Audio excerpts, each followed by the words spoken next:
Busque usted, mi hermano, la lectura para el día de hoy en el libro de Romanos, capítulo 5.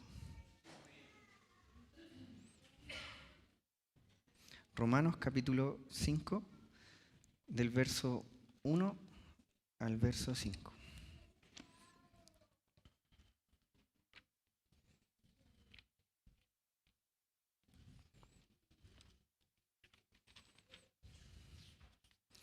Romanos 5, del 1 al 5.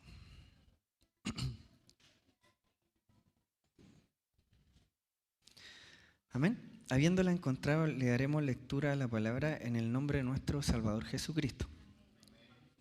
Justificados pues por la fe, tenemos paz para con Dios por medio de nuestro Señor Jesucristo, por quien también tenemos entrada por la fe a esta gracia en la cual estamos firmes, y nos gloriamos en la esperanza de la gloria de Dios.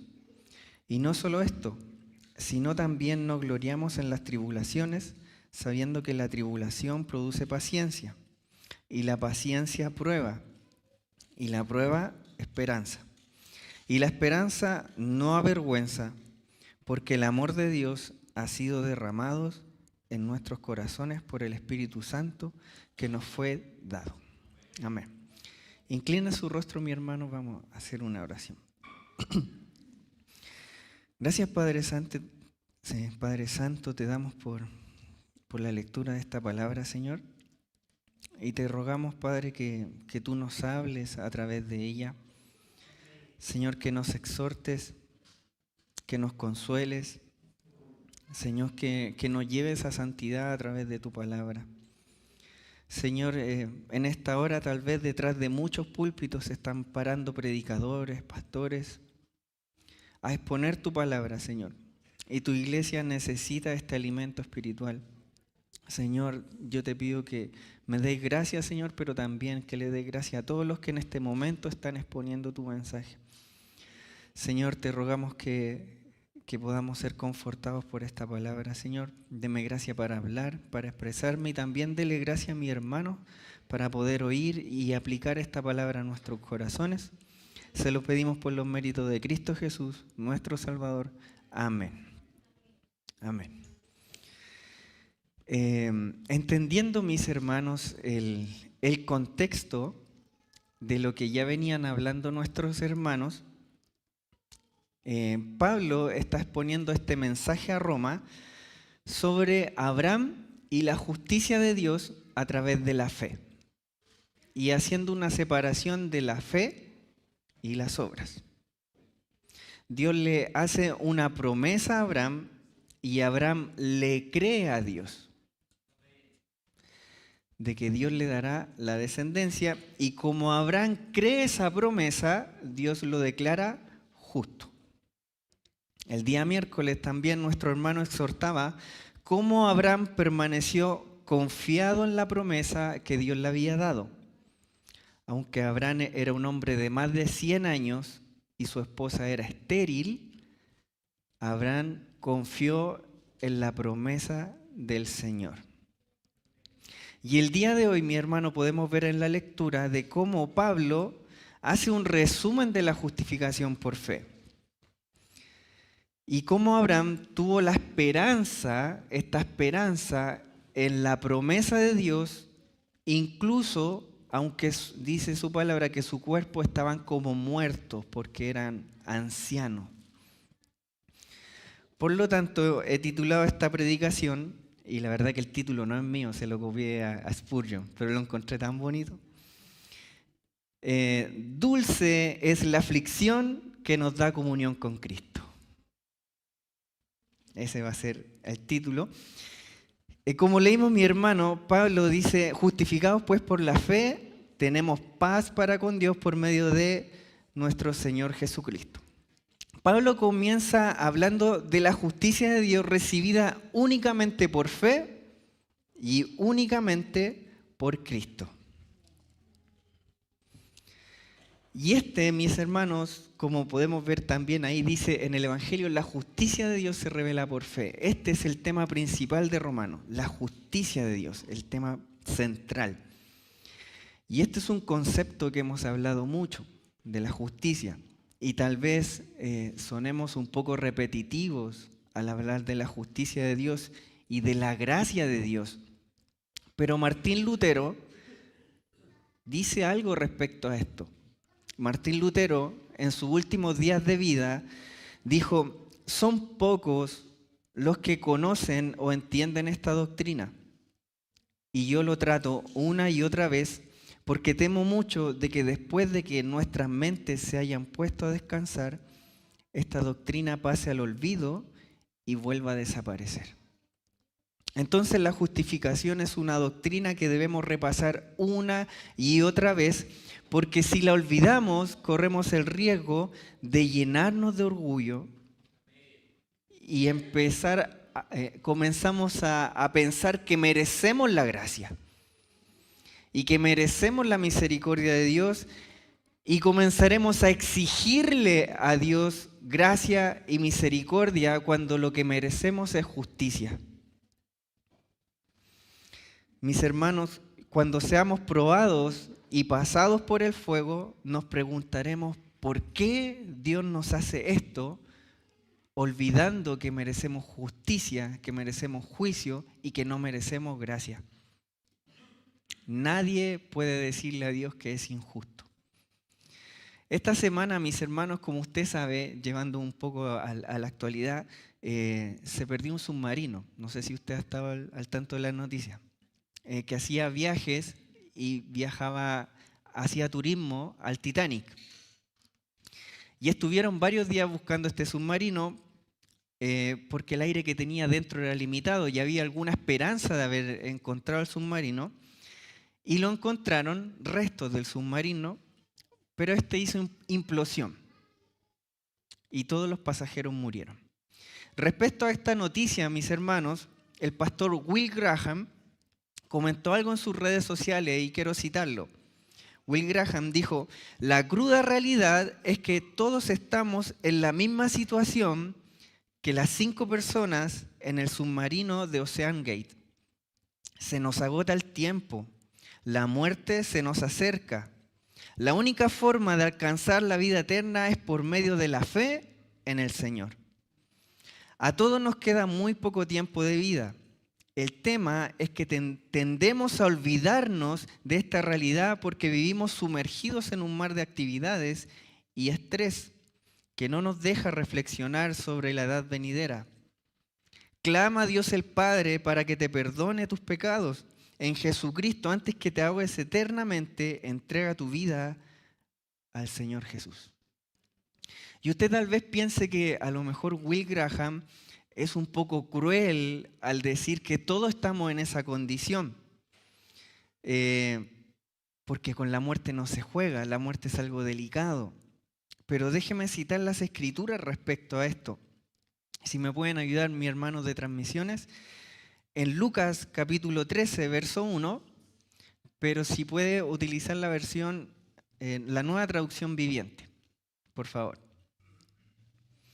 Dice: en esos días le informaron a Jesús que Pilato había asesinado a varias personas de Galilea mientras ofrecían sacrificios en el templo.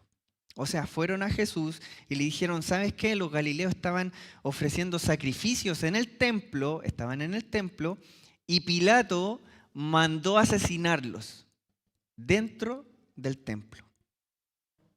Entonces, ¿qué decía la gente? Solamente si estos galileos hubiesen sido muy pecadores, se merecían eso. Ese era el juicio de Dios sobre ellos.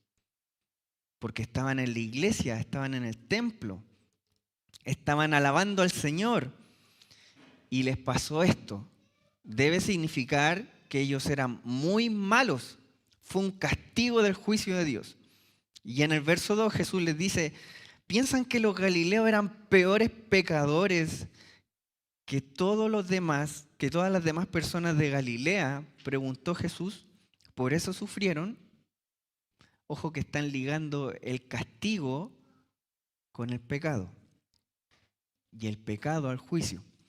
El verso 3 dice: de ninguna manera, y ustedes también perecerán a menos que se arrepientan de sus pecados y se vuelvan a Dios. O sea que estar en la iglesia no nos asegura la misericordia de Dios. Como decía mi hermano el día domingo, estar 30, 40 años en la iglesia, ser oficial, estar en el coro, ser hijo de pastor o incluso pastor no nos asegura misericordia ni gracia. Jesús dijo, ustedes también perecerán si no se arrepienten. Qué severo tal vez fue Jesús. A lo mejor ellos estaban esperando otra respuesta, así como, miren, la verdad que eran pecadores, sí, eran pecadores y se merecían eso. Por eso les pasó lo que les pasó. Se supone que si uno va a la iglesia va a estar guardado, tenemos ese concepto. Pero mientras estaban en la iglesia, fueron asesinados. Jesús les dice, no. Ustedes que van al templo a adorar también se merecen el mismo castigo. Merecen que los asesinen si no se arrepienten de sus pecados y se vuelvan a Dios. O sea que estar dentro de la iglesia, mis hermanos, no nos asegura nada. Si de verdad no estoy arrepentido y me vuelvo a Dios. Qué fuerte, porque Jesús está hablando de situaciones que impactó a los judíos. ¿Se imagina? Bueno, hemos visto en las noticias de repente cuando hay iglesias en Europa que entran terroristas con pistola disparando hacia todos lados y mueren todos. Y nosotros decimos, Señor, qué terrible. Prácticamente Jesús está diciendo, ustedes se merecen lo mismo.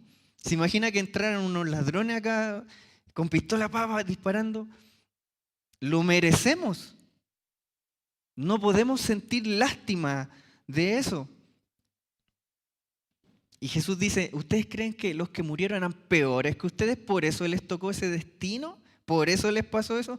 No, todos se merecen eso si no se arrepienten. Todos merecen el juicio de Dios si no se arrepienten de sus pecados. Luego continúa Jesús y les pone un ejemplo en el verso 4.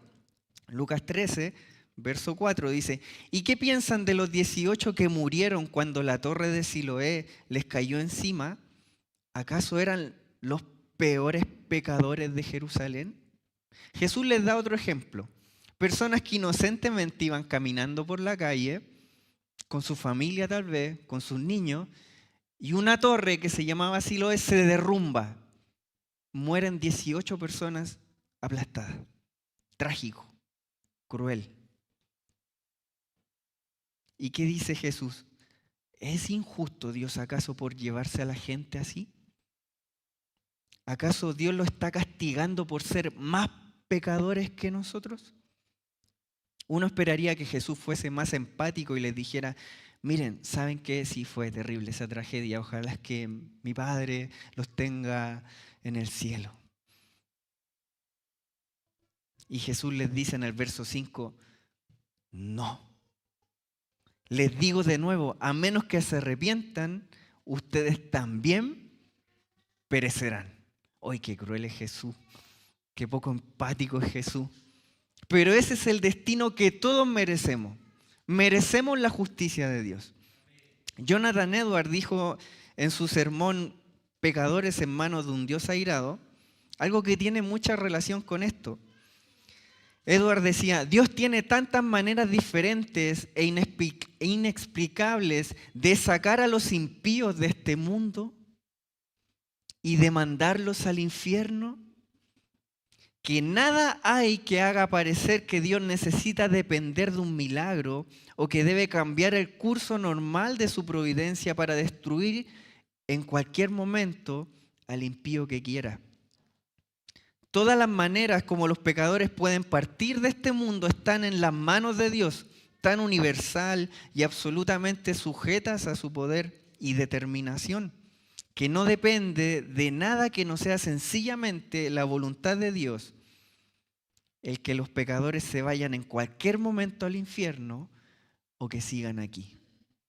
Dios va a tomar cualquier medio para llevarse a los pecadores al infierno. Una tragedia, lo que Él quiera. Y voy a decir algo que es un poco fuerte. pero quiero impactarlo un poco. Como Jesús tocó este tema tan sensible de la muerte y de su justicia, hace algunos días en Santiago hubieron unas protestas. La otra vez estábamos conversando en la mesa de esto. Y comenzaron a desviar el tránsito en La Moneda. Y resulta que las micros estaban doblando y había una parte donde no se podía cruzar. Y una mujer joven, 20 y tantos años, cruza donde no debía y una micro la aplasta entre un poste y la micro y la deja con su cabeza atrapada. Intentaron correr la micro y lamentablemente la micro la decapitó. La gente que está... Yo vi el video y la verdad que quedé como 2 días soñando con eso. Fue horrible. Sobre todo ver un lugar que uno transita normalmente. Y yo veía los comentarios en el video y la gente decía que Dios era injusto. Que esa persona no se merecía eso. ¿Por qué si es una persona tan joven no se merecía que le pasara eso? Pero Dios dice lo contrario. Ustedes también deberían sufrir eso si no se arrepienten. Y el problema, mis hermanos, es que deberíamos hacernos otra pregunta. ¿Por qué Dios permite eso? No, deberíamos preguntarnos por qué no nos pasa eso a nosotros. Esa es la real pregunta que deberíamos hacernos. Y el problema, mis hermanos, es que nos acostumbramos a la misericordia de Dios. Pensamos que Dios nos debe la gracia, que Dios nos debe ese favor. Y lo único que deberíamos recibir de Dios es justicia. Pero cuestionamos cuando Dios nos da justicia, porque estamos acostumbrados a recibir gracia. Ahora mismo podemos ver en las noticias y ver el país sufriendo a causa de las lluvias. Y aún así el hombre no se vuelve a Dios, sino que se enoja con Dios. Jonathan Edwards también dice, los diluvios de la venganza de Dios han sido retenidos. Mientras tanto, tu culpa aumenta constantemente, día a día va juntando más ira y no es por la simple voluntad de Dios que detiene las aguas que no quieren ser detenidas y presionan fuertemente para salir. Si Dios tan solo retirara su mano de la compuerta, se abriría inmediatamente y los feroces diluvios del furor de la ira de Dios arremeterían con una furia inconcebible y caería sobre ti con poder omnipotente. Y si tu fuerza fuera 10,000 veces mayor o hasta 10,000 veces mayor que la fuerza del diablo más poderoso en el infierno, no sería nada para detenerla o resistirla. Dios hace justicia de una u otra manera a los impíos y a los pecadores. Y eso es todo lo que nosotros nos merecemos de parte de Dios. Y cuando Dios hace justicia o hace juicio en contra del hombre, tomando algún medio para llevar su juicio a cabo, el hombre levanta su puño contra Dios, desafiándolo y diciéndole a Dios que es injusto, que Dios es cruel, que Dios es malo, exigiéndole a Dios que no gobierne sobre él, que no gobierne sobre nosotros. Así el hombre se hace enemigo de su Creador y se va en contra de Dios y de su ley y de todo lo que representa a Dios. Y el hombre naturalmente pecador quiere ser como Dios y blasfema de Dios y quiere ocupar el lugar de Dios.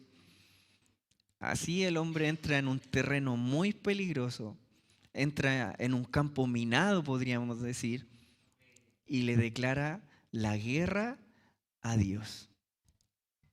El hombre se ha autodeclarado enemigo de Dios, está en guerra todos los días con Dios, no le teme a Dios. El hombre ha estado acumulando la ira de Dios para el juicio final y Dios va a ejecutar su justicia. Como decía la palabra el día miércoles, la ley de Dios produce ira en nosotros. No queremos obedecer, nos da rabia obedecer la ira de Dios, la ley de Dios, perdón. Nosotros no queremos que nos digan qué debemos hacer. La única forma que no esté el juicio de Dios sobre nuestras cabezas es que no haya ley, para que no haya transgresión. Charles Spurgeon dice en una cita que me conmovió mucho, dice: ¿qué mal os ha hecho el Creador para que peleemos contra Él? ¿Qué mal hay en Él para que le tengamos en menos? Algunos de vosotros disfrutáis de buena salud, otros de comodidades. Todos sois favorecidos de algún modo u otro. ¿Por cuál de estas cosas os rebeláis? Si Dios fuese un tirano cruel, si fuese injusto, si fuese malicioso su gobierno, si os aplastara debajo de sus pies, comprendería vuestra oposición. Pero vuestra lucha u oposición es injusta y malvada. Ojalá ahora mismo terminara vuestra resistencia. ¿Podrá el brazo del débil resistir al brazo del omnipotente? ¿Quién permanecerá firme contra el Todopoderoso? No procure la cera ni la paja pelear contra el fuego. Dirás tal vez que es valiente quien se coloque en las vías de la rueda del tren que viene a toda velocidad. Pero eso no es valor, es locura, es suicidio, ¿cierto? Sin embargo, en peor condición te colocas tú que te opones al Todopoderoso. Razón tiene su palabra en el Salmo 30, verso 3, que dice: Jehová, si mirare los pecados, ¿quién, oh Señor, podrá mantenerse? ¿Quién podrá pararse delante de Dios y decir: yo merezco la salvación? Por lo tanto, el hombre en su orgullo y en su necedad, como también dicen los salmos, y lo repite Pablo, el hombre ha dicho: no hay Dios, no necesitamos a Dios, haciéndole afrenta a su Creador. Las criaturas desafiando al Creador, como si tuviésemos alguna oportunidad en contra de Él, como si pudiésemos ganarle en algún sentido, cuando la misma palabra dice: lo insensato de Dios es más sabio que los hombres, y lo débil de Dios es más fuerte que los hombres. ¿Cómo le vamos a ganar a Dios? No tenemos ninguna oportunidad. ¿Qué oportunidad que tenemos contra un Dios que ha existido siempre, que es eterno, que tiene todo el poder a su alcance para destruirnos, que tiene toda la sabiduría a su alcance, que si Él quisiera nos haría desaparecer en un instante y nadie podría levantar la mano y decir: eso no es justo? Nadie. Hemos ofendido a Dios de todas las maneras posibles. Y aquí quiero tocar un poco la ley. Dios dice: me amarás con toda tu mente. Y yo creo que incluso aquí, en este mismo momento, en este mismo minuto, nuestra mente no está comprometida con estar aquí. Nuestra mente puede estar divagando en otros lugares. Nos podemos desconcentrar fácilmente. Dios dice: me amarás con tu mente. Y nuestra mente no está aquí. Nuestra mente no está comprometida con el Señor. Dios dice también: me amarás con todo tu cuerpo. Pero nuestro cuerpo busca su propia gloria. Busca satisfacer sus deseos. Su ley dice: no tomarás el nombre del Señor en vano. Y cuando nos pasa algo o nos sorprendemos, lo primero que decimos: Señor Jesús, Dios mío. Y el nombre de Dios para allí y para acá. Cuando es un nombre santo que debe ser glorificado y adorado, nosotros: ay, Señor Jesús. Siempre que nos pasa algo, blasfemando el nombre de Dios. Su ley dice: no te inclinarás a ídolos. Y yo creo que ninguno de nosotros tenemos un ídolo en la casa con un altar, ¿cierto? Pero nosotros somos nuestros propios ídolos. O tenemos a nuestra familia como un ídolo, o tenemos a nuestro trabajo como un ídolo. Como dice un reformador, un teólogo, nuestro corazón es una fábrica de ídolos. Buscamos tener ídolos en todos lados. Su palabra, su ley dice, no codiciarás, y somos ultra consumistas. Dice, no mentirás, y no pasa ni un día que no mintamos. Su ley dice, no matarás. Como decía un escritor, solamente en la mañana, antes de llegar al trabajo, en el camino, manejando, matamos a varias personas en el camino. ¿Para qué hablar de no adulterar? Y así nos ganamos el título. Llevamos una pancarta que dice, somos enemigos de Dios, separados de Dios, eximidos de su gloria, muertos en pecado, lejos de Dios, entregados a nuestros placeres. Y quiero citar otra vez a Jonathan Edwards, la última vez. Dice, la ira de Dios arde en contra de ellos. Su condenación no duerme. El abismo está preparado. El fuego está listo. La caldera está caliente. Todo dispuesto para recibirlos. Las llamas rugen y arden. La espada resplandeciente y afilada está blandida sobre ellos. El abismo ha abierto su boca debajo de ellos. Yo haciendo evangelismo, mi hermano, me ha tocado hablar con mucha gente de Dios. Y saben que yo le he dicho a las personas, oye tú, porque ya cuando no resulta uno empieza a tomar otra actitud enfrente de ellos. Y una de ellas, el miedo. Le decía, ¿no tienes miedo de morir y encontrarte con el Creador? Y que tú no tengas ningún mérito delante de Él. ¿Y sabes lo que el 80% de las personas me ha dicho? No, me da lo mismo. Prefiero irme al infierno, allá es más entretenido. No hay temor de Dios. No le interesa. Pero no saben que cuando estén ahí en el infierno, como dice Sproul, van a anhelar haber cometido por lo menos un pecado menos para que el castigo no fuese tan severo.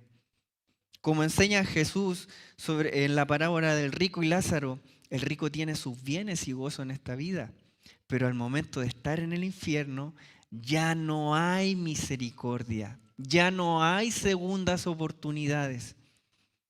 Ya no habrá nada que hacer. El mismo Jonathan Edwards decía, en este mismo momento, millones de personas en el infierno están clamando al Señor por una segunda oportunidad. Sálvanos, perdónanos. Y ya no hay oportunidad. Es un castigo severo el de Dios.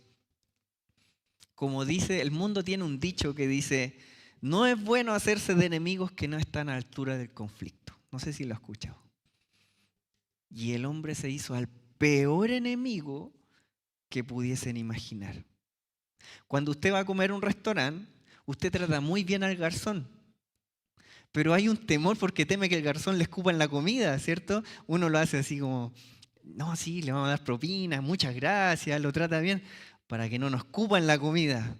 Para que no llegue la comida con algo raro. No es bueno hacerse enemigo del garzón. No es bueno hacerse enemigo del doctor, porque el doctor tal vez no nos dé la receta correcta. Tal vez quiera posponernos para sacarnos más plata. No es bueno hacerse enemigo del jefe, porque cuando queremos un aumento no lo va a dar. Cuando vamos a querer permiso no lo va a dar. Es más, nos va a dar más trabajo, más carga. ¿Cuánto más peligroso es hacerse enemigo de Dios? Vivimos en el mundo que Él creó, comemos la comida que Él provee, respiramos el aire que Él nos da y aún así decimos, no te necesito, cuando lo necesitamos para vivir. En Isaías capítulo 66, verso 23, si me pueden ayudar, Isaías 66, 23, en la Nueva Traducción Viviente, gracias, Dice, toda la humanidad vendrá a adorarme semana tras semana, esto lo está diciendo Dios, y mes tras mes. Y cuando salgan, verán los cadáveres de los que se han rebelado contra mí. Los gusanos que los devoraron nunca morirán, y el fuego que los quema nunca se apagará. Todos los que pasen por allí se llenarán de horror absoluto. Qué fuerte, qué terrible es ser enemigo de Dios. Qué terrible es la ira de Dios y saber que llegará un momento que Dios establecerá su juicio y Él ya no tendrá más misericordia. Pero cuando Dios permite que nos demos cuenta de ese error mortal y ese error eterno, y Dios saca la venda de nuestros ojos y permite ver que estamos parados al borde del infierno y que hemos ofendido a Dios, es cuando Dios nos presenta a su Hijo Jesucristo. Y nos damos cuenta de que necesitamos un abogado que se interponga entre Dios y nosotros. Necesitamos un mediador. Y aunque no lo crea, esa fue la introducción. Y aquí vamos al verso. Justificados pues por la fe, tenemos paz para con Dios por medio de nuestro Señor. Romanos 5, verso 1, en la Nueva Traducción Viviente dice, por lo tanto, ya que fuimos declarados justos a los ojos de Dios por medio de la fe, tenemos paz con Dios gracias a lo que Jesucristo, nuestro Señor, hizo por nosotros. Entiéndase que Dios estaba airado con el hombre y el hombre estaba excluido de la presencia de Dios. Desde que el hombre pecó en el jardín del Edén, el hombre quedó expulsado fuera de la presencia de Dios. Dios puso una espada de fuego separando al hombre de la gloria de Dios. Pero el profeta Isaías dice en Isaías capítulo 9, verso 6, cuando profetiza acerca de este Mesías que iba a nacer, Isaías dice, porque un niño nos es nacido, hijo nos es dado, y el principado sobre su hombro, y se llamará su nombre admirable, consejero, Dios fuerte, Padre eterno, y aquí quiero caer, príncipe de paz. Lo que nosotros necesitamos era alguien que hiciera la paz entre Dios y nosotros. Pues ya que Dios estaba airado con el hombre, encolerizado con el hombre, y el hombre estaba en guerra con Dios, Jesús tuvo que hacer de intermediario y tuvo que hacer las paces. Y cuando Dios nace en la tierra, cuando Jesús nace en la tierra, estaban los pastores con sus ovejas, y cierto que se le aparecen millares de ángeles. En Lucas capítulo 2, verso 13, dice, y repentinamente apareció un ángel, una multitud de las huestes celestiales que alababan a Dios y decían, gloria a Dios en las alturas y en la tierra, paz.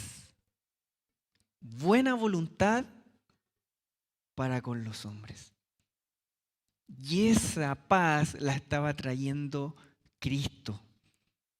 Al nacer, Él estaba trayendo la paz a la tierra y la buena voluntad para con los hombres. Por eso en Navidad cantamos Noche de Paz, Noche de Amor.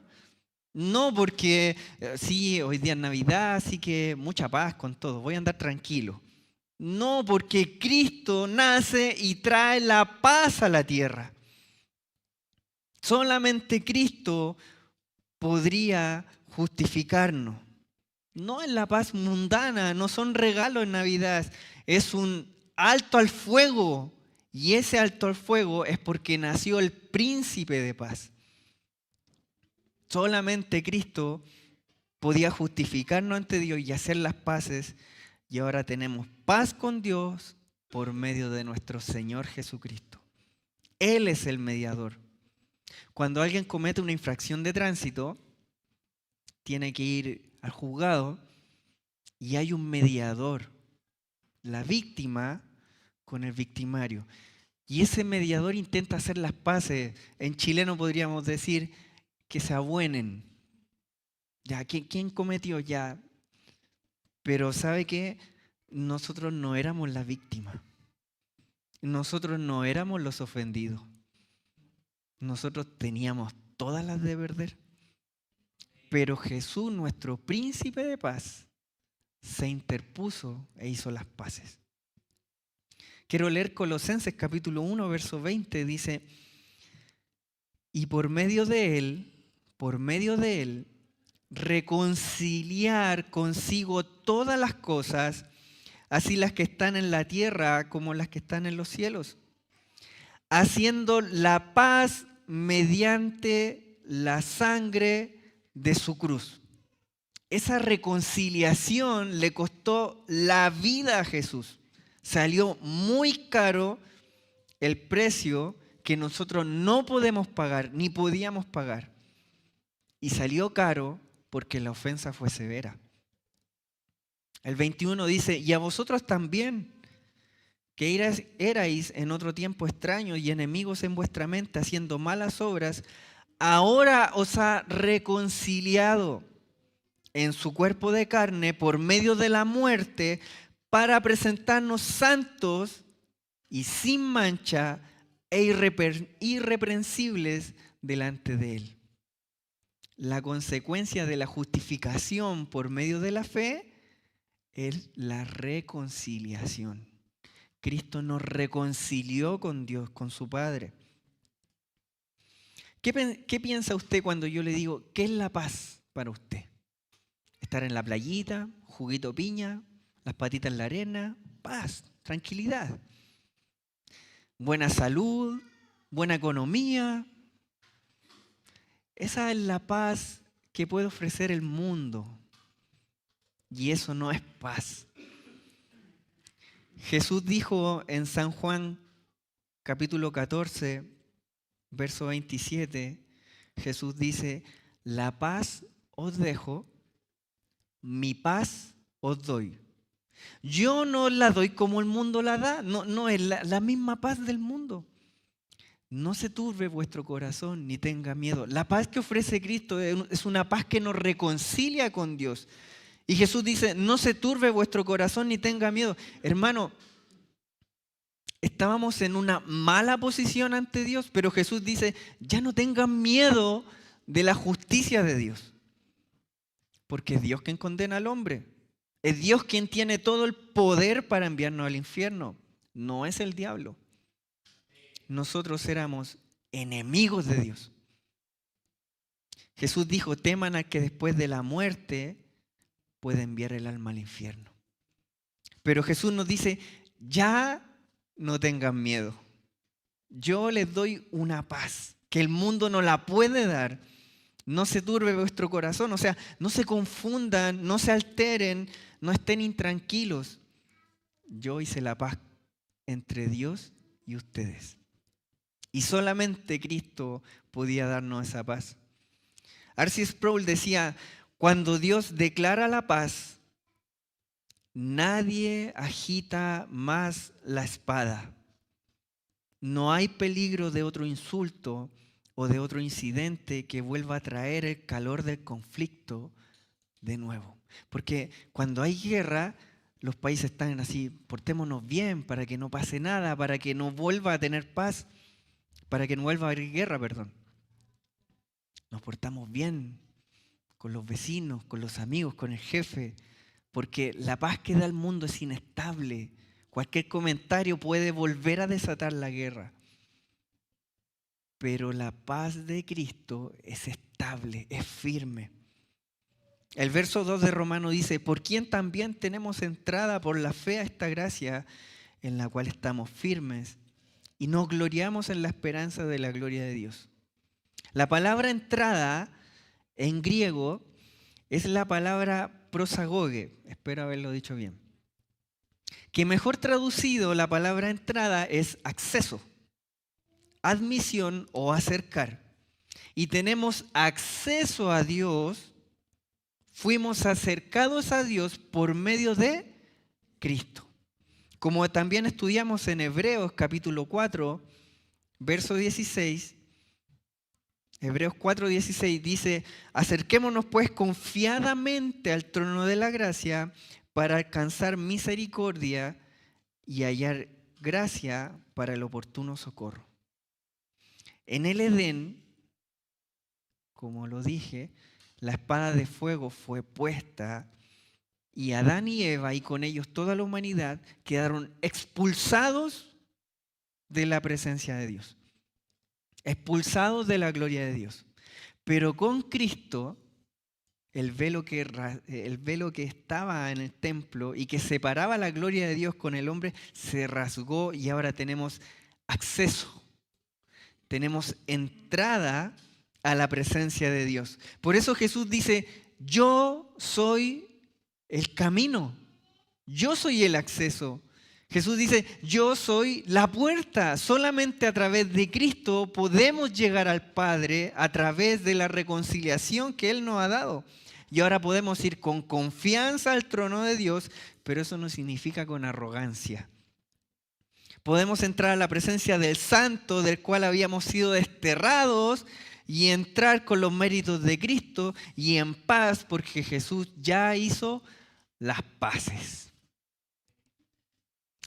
Leo el mismo verso 2 de Romanos 5 en la Nueva Traducción Viviente. Dice: debido a nuestra fe, Cristo nos hizo entrar en este lugar de privilegio, inmerecido, eso es por gracia, inmerecido, en el cual ahora permanecemos y esperamos con confianza y alegría participar de la gloria de Dios. Y el verso 3 dice, Reina Valera, dice: y no solo esto, sino que también nos gloriamos en las tribulaciones, sabiendo que la tribulación produce paciencia. Ahora, usted creerá que Pablo está cambiando el tema aquí. ¿Qué tiene que ver la justicia, la justificación por fe, la reconciliación con la tribulación? Y lo que Pablo está haciendo aquí, reafirmando lo que ya había dicho antes, que Abraham fue justificado por la fe y Abraham abrazó la promesa de Dios. Voy a leer Romanos 4:7, que fue el 4:17, que fue la predicación del día miércoles, pero en la Nueva Traducción Viviente. Romanos 4:17. Dice: como está escrito, te he puesto por padre de muchas gentes, delante de Dios en quien creyó, el cual da vida a los muertos y llama a las cosas que no son, como si fuesen. Él, Abraham, creyó en esperanza contra esperanza para llegar a ser padre de muchas gentes. Conforme a lo que se le había dicho, así será tu descendencia. Mire, esto es lo que Pablo está reafirmando. Y no se debilitó en la fe al considerar su cuerpo, que estaba ya como muerto, siendo de casi 100 años, o la esterilidad de la matriz de Sara. Tampoco dudó por incredulidad de la promesa de Dios, sino que se fortaleció en fe. Repito, se fortaleció en fe, dando la gloria a Dios. Y aquí tuve un conflicto, mi hermano, porque algunos teólogos dicen que el cristiano que sufre tribulación solo debe ser por persecución por el Evangelio. Pero Douglas Moe, que fue un comentarista que tomé, dice que cualquier tribulación que afecte nuestra relación con Dios o cualquier problema que afecte nuestra relación con Dios es una tribulación porque afecta nuestra fe. Y eso es lo que se refiere Pablo al decir: no gloriamos en las tribulaciones, sabiendo que la tribulación produce paciencia. Douglas Moe dice textual, lo cito: si bien las tribulaciones están ligadas netamente a las aflicciones del cristiano por Cristo, en esta oportunidad Pablo se refiere a las tribulaciones o a las pruebas que afligen al cristiano en su vida personal. ¿Qué es lo que le pasó a Abraham? Abraham mantuvo la esperanza en su tribulación. Abraham no estaba siendo perseguido por su fe, pero tenía una lucha con su mente. Su problema era que su mujer era estéril. Su problema era que los dos eran ancianos y que, como dice su palabra, sus cuerpos estaban como muertos. Pero él seguía confiando en la promesa que Dios le había dado, que haría de él una gran nación. Algo imposible, pero él tenía esperanza en esa tribulación y está firme en esa promesa de Dios. Y ahora quiero hacer dos diferencias respecto a la esperanza. La esperanza que nosotros conocemos es muy distinto a la esperanza que aparece en la Biblia. La esperanza que el mundo ofrece es esperar a que me vaya bien. Es una probabilidad, 50 y 50. Es esperar cuando no estoy seguro de algo. Es esperar no sabiendo cuál será el resultado. Y es un esperar con miedo. Cuando vamos al doctor y nos hacemos exámenes, esperamos, tenemos la esperanza de que salgan buenos. Pero la verdad que es un 50 y 50, también sabemos que puede que no salgan buenos. Porque tenemos temor, es una espera con temor. Pero la esperanza del verdadero cristiano, la esperanza bíblica, no es un sentimiento. Es una certeza de lo que está por venir. Porque la Biblia nos enseña que la esperanza es el ancla de la fe y eso le da estabilidad al creyente. La esperanza de un cristiano es confiar en que Dios va a hacer lo que dijo que él iba a hacer. Es esperar en Dios. Si Dios lo dijo, Dios lo va a hacer. Y Dios no es hombre para mentir. Entonces Pablo dice, no gloriamos la tribulación porque estas producen paciencia. Spurgeon, yo cuando pensé en estas palabras que da el apóstol Pablo, dije, oye, esto es como una cadena, que una está ligada con la otra. Y Spurgeon tiene la frase perfecta, esta es una escalera de oro para el cristiano, que lo lleva a la perfección. Mi hermano, ¿quién puede gloriarse cuando está siendo atribulado? ¿Quién puede decir, no, yo estoy siendo atribulado? Y yo más, a mí me pasó esto. No, pero a mí me pasó esto. Y no echamos competencia por tribulación, al contrario, las mantenemos ahí con dolor, en ironía. La palabra tribulación significa encontrarse bajo presión. Y se utilizaba cuando las uvas eran puestas en estas piedras, que eran como unas muelas, una muela de piedra, y eran aplastadas, eran presionadas para exprimir el aceite de las uvas. Porque la tribulación produce dolor. Si estás pasando por un proceso de prueba, de enfermedad, un problema muy grande, ¿te puedes gloriar de eso? Recuerdo hace algunas semanas que mi hijo se enfermó, lo tuvimos 2 días en casa y él estaba prácticamente inconsciente. Estuvo con mucho vómito, mucha diarrea y mi mayor problema es que hace unos días atrás me habían echado del trabajo. Y no tenía los recursos para llevarlo a médico. Y era tan triste ver a mi hijo, mi esposa lo tomaba y le trataba de dar líquido y él desvanecido completamente. Se le caía su cabeza, sus brazos, su ojo hundido, sus labios partidos. ¿Me podía gloriar de eso? No. Yo lloraba al ver a mi hijo así. Y no teníamos condiciones de que alguien lo viera. Y en nuestra desesperación le dije a mi esposa, ya llevémoslo a la clínica nomás, no sé cómo vamos a pagar, llevémoslo.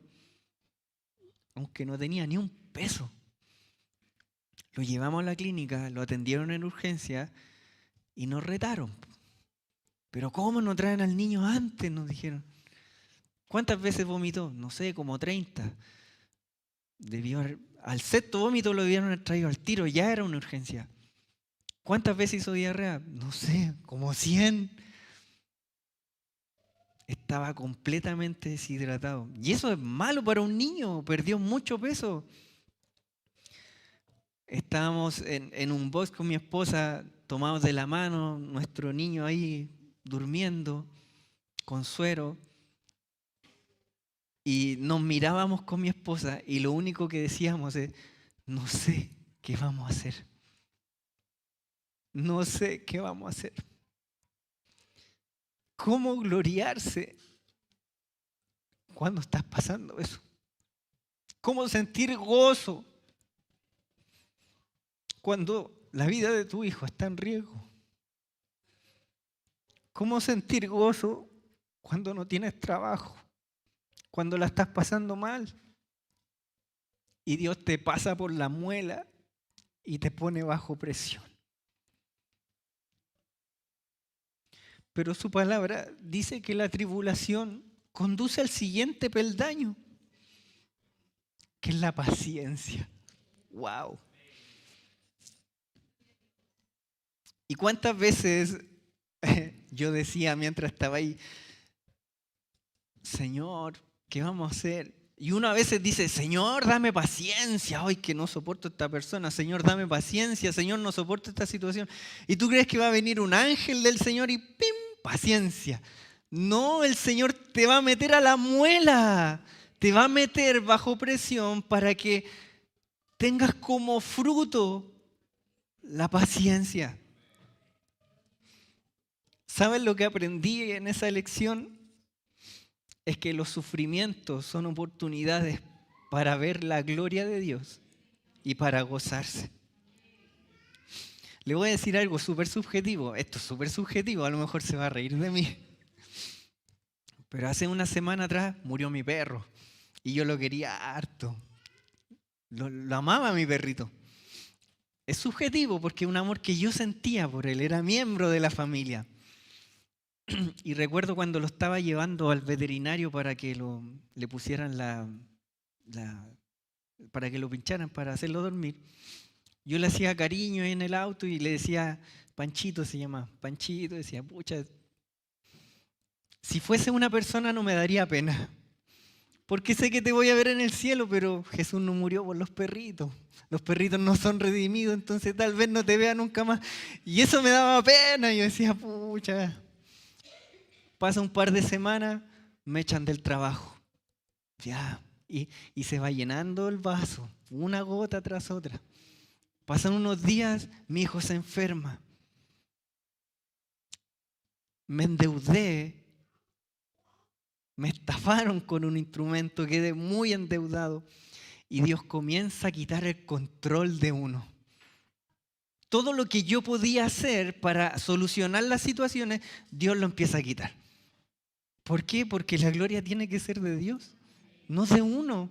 Para que yo después no diga, no, yo hice esto porque me esforcé, eran mis recursos. No, Dios comienza a quitarnos todo.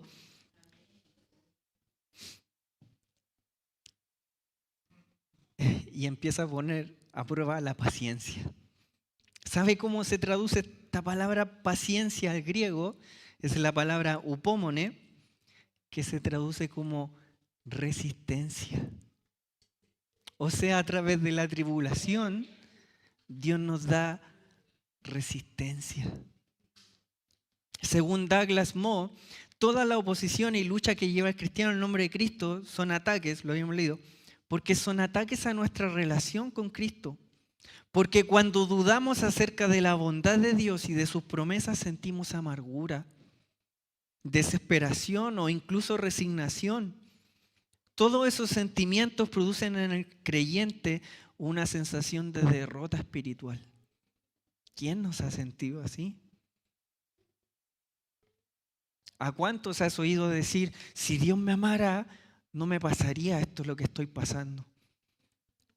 ¿A cuántos has visto salir de la iglesia y no volver más porque se decepcionaron de Dios? Porque Él los metió a la muela, los metió a la prueba y no pudieron pasarla. Y no resistieron. Una consulta para los que van al gimnasio.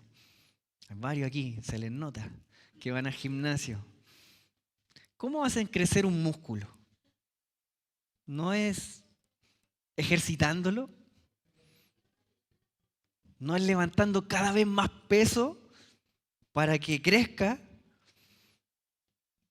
Para que el músculo se haga resistente, más fuerte. Y eso toma tiempo.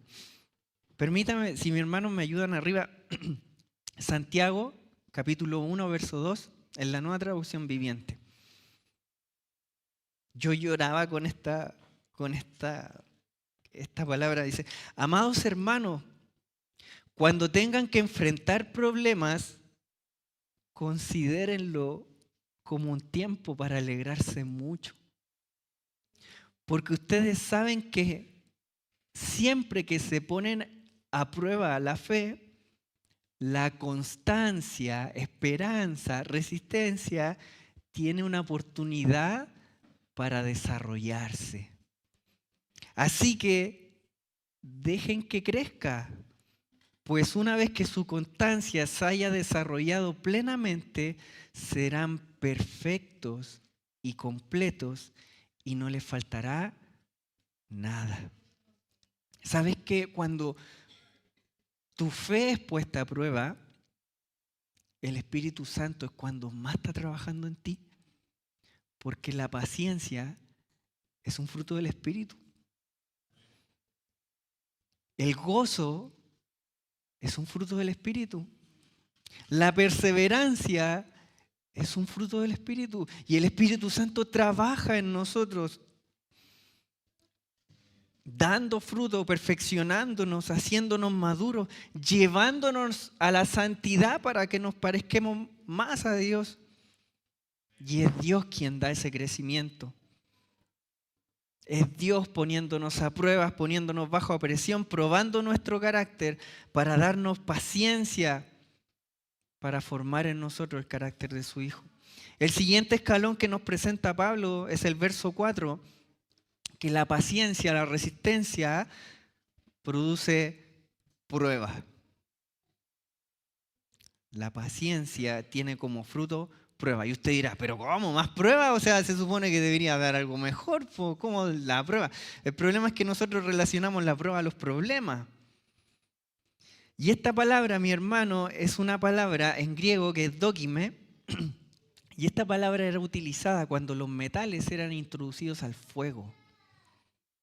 Y el metal se hacía líquido y el metal comienza a botar las impurezas. El oro, la plata, salía del fuego como un metal puro. Y usted sabe que un metal puro aumenta el valor. Y así las pruebas nos hacen puros, nos hacen santos, como dice su palabra, que decía Jesús, solamente los puros verán a Dios. En Primera de Pedro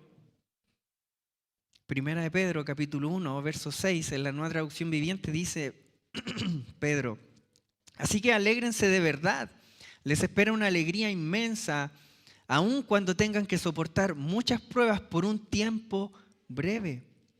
Estas pruebas demostrarán que su fe es auténtica, está siendo probada de la misma manera que el fuego prueba y purifica el oro. Aunque la fe de ustedes es mucha más preciosa que el mismo oro, entonces su fe, al permanecer firme en tantas pruebas, les traerá mucha alabanza y gloria y honra en el día que Jesucristo sea revelado a todo el mundo. Hermanos, es difícil, porque en esos momentos de aflicción nuestra mente comienza a trabajar y comienza a decirnos, ¿cómo estás pasando por esto si tú eres cristiano? Si tú eres hijo de Dios, ¿Cómo estás pasando por esto si tú sirves en la iglesia? Si tú no eres mala persona. ¿Por qué al vecino no le pasa nada y a ti sí? Comienza la mente. Y estamos tan acostumbrados a recibir siempre misericordia, siempre a recibir gracia. Podríamos decirle a Dios, Dios, ¿sabes qué? Lo que estoy pasando no es justo. Dios, lo que tú estás haciendo conmigo no es justo. ¿Sabes lo que hubiera sido justo para mí?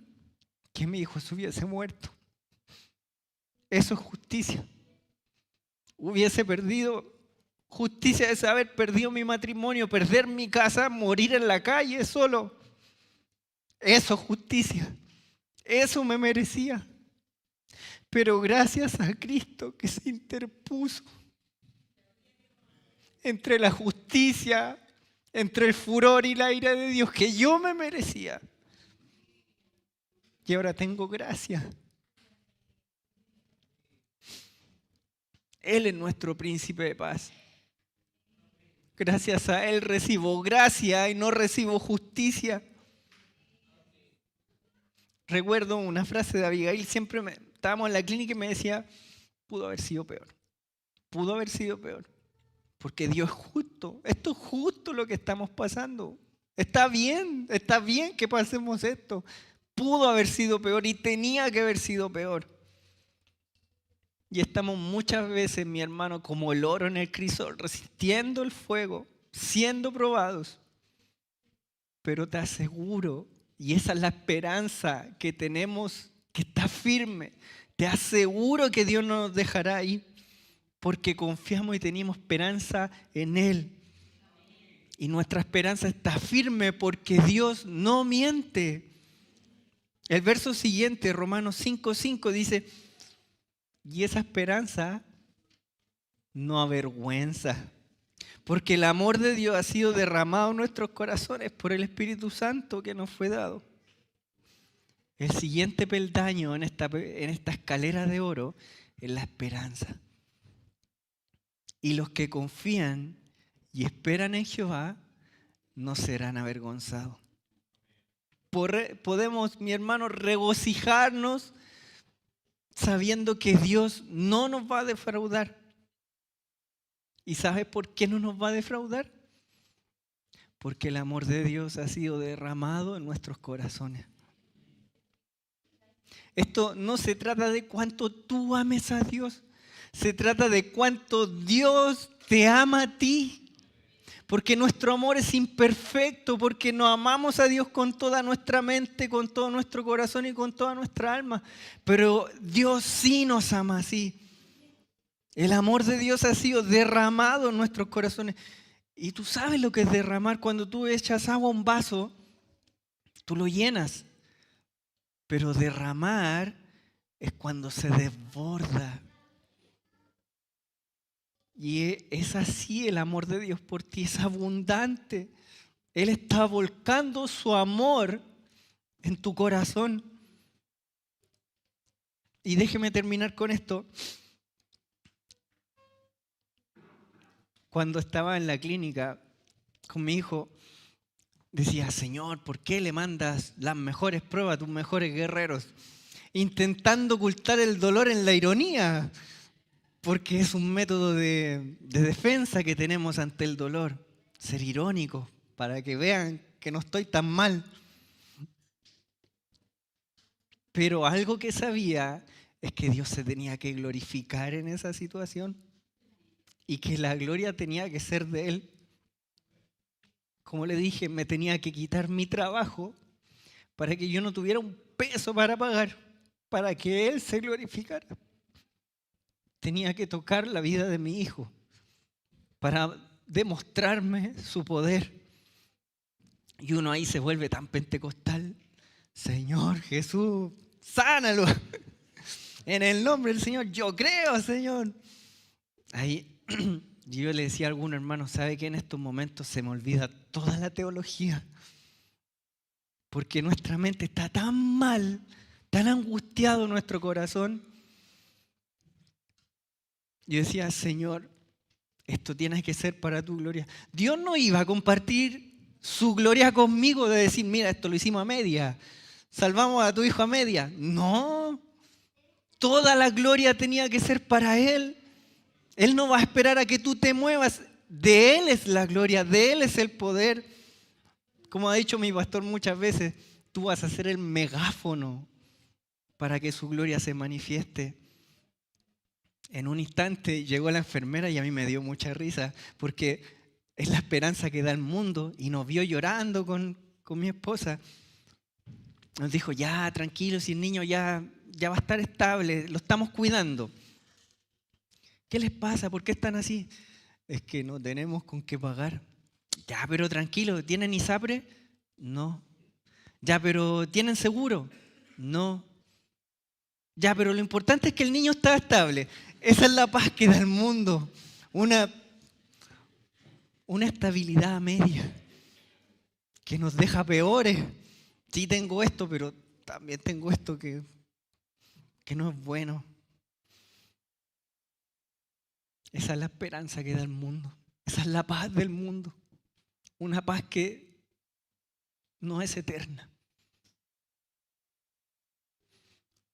Y nosotros lo único que clamamos era, Dios, glorifícate en esto. Como a las 6 de la mañana entra la doctora jefa, nos da el informe, no, el niño tiene rotavirus, se tiene que quedar hospitalizado. Oh, Señor, voy a vender todos mis órganos, Señor. Y nos mirábamos con mi esposa y nos sentimos la muela, aplastados bajo presión. Pero esperábamos en Dios, que no íbamos a ser avergonzados. Y yo le decía, Señor, yo no soy un buen padre, tengo muchos errores, pero aún así, yo siendo malo, le doy buenas dádivas a mi hijo. Y tú eres mi padre, Dios. Y yo no soy guacho. Le dije así, yo no se me fue todo el buen dialecto. Señor, yo no soy guacho, tú eres mi padre. ¿Y sabes cuál fue mi oración? Con toda mi teología, mi conocimiento, mis libros y haber leído la Biblia muchas veces completa, se me olvidó todo. ¿Y sabes cuál fue mi oración? Recordaba a Pedro cuando estaba en la barca, en la tormenta, y Pedro le dice al Señor, y Jesús venía caminando el mar, y Pedro le dice, Señor, llámame, yo voy. Y Pedro va y se empieza a hundir. ¿Y sabes cuál fue mi oración? La misma de Pedro. 2 palabras. Toda mi teología, todo mi conocimiento resumido en 2 palabras. Señor, sálvame. Nada más. Al rato llega una enfermera así como toda copuchenta. Nos dice, chiquillos, no les diga que yo les dije, pero van a pasar al niño por ley de urgencia. Así que estén tranquilos, no van a tener que pagar nada. Y nos miramos con Abigail. ¿Qué es eso? ¿Qué es ley de urgencia? Empezamos a averiguar. Claro, y gracias, hermano. No íbamos a tener que pagar nada. Un bono a lo más. Nosotros no lo podíamos creer. Nos fuimos avergonzados. La tribulación produce paciencia. La paciencia prueba y la prueba esperanza. Y la esperanza no avergüenza. Porque el amor de Dios fue derramado en nuestros corazones por medio del Espíritu Santo. El mismo Espíritu Santo por el cual podemos decirle a Dios, Abba Padre, Papito. Por lo tanto, hermanos, gracias a que somos reconciliados por Cristo, es que no merecemos la ira de Dios, la justicia de Dios. Estamos en paz con Dios y en vez de recibir justicia que merecemos, recibimos gracia. Y por esa misma fe tenemos entrada al trono de Dios y estamos firmes. Porque a pesar de estar atribulados, nos gloriamos en las tribulaciones. Porque esas tribulaciones producen que el Espíritu Santo obre en nosotros y pueda dar fruto. Pueda darnos paciencia, prueba, y esa prueba esperanza en que no seremos avergonzados por confiar en Dios, porque somos sus hijos. Por lo tanto, mi hermano, cree esta palabra, porque si aún estuvieras en guerra con Dios, estarías temblando porque el juicio de Dios va a llegar pronto. Ojo, no es que tú te sientas justificado, no es que te sientas reconciliado, porque ves tu pecado y tu pecado te hace sentir miserable. Y está bien sentirse miserable. Abraham, cuando recibió la promesa, no se sintió como el padre de muchas naciones al tiro. Él creyó en la palabra del Señor. Y a pesar de que pasó el tiempo y no se cumplía esa promesa, él siguió esperando y no fue avergonzado.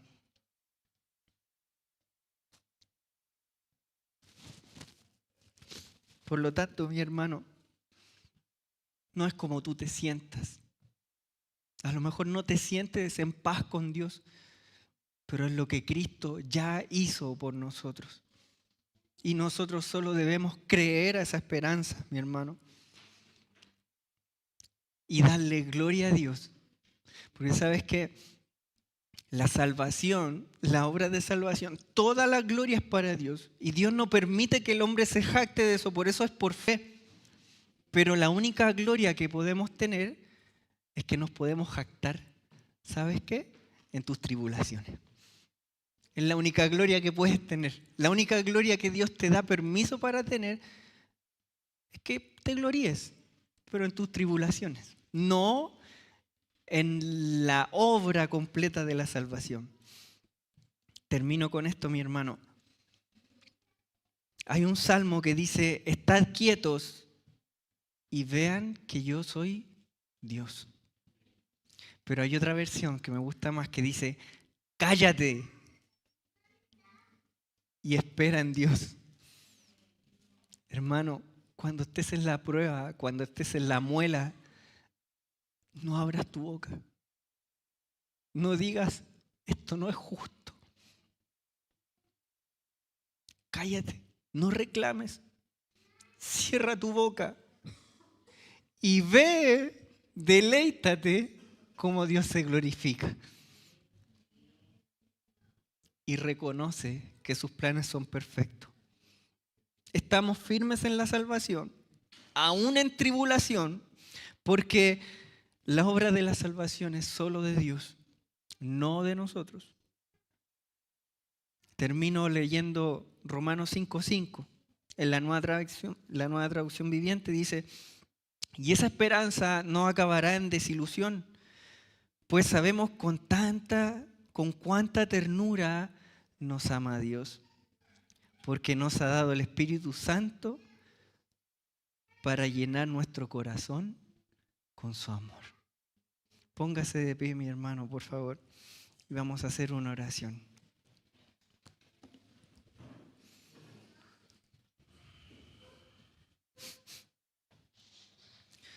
Padre nuestro que estás en el cielo, santificado sea su nombre. Gracias, Dios Santo, por esta palabra que nos has dado el día de hoy. Padre, gracias por tu Hijo Jesucristo, que nos ha justificado ante ti.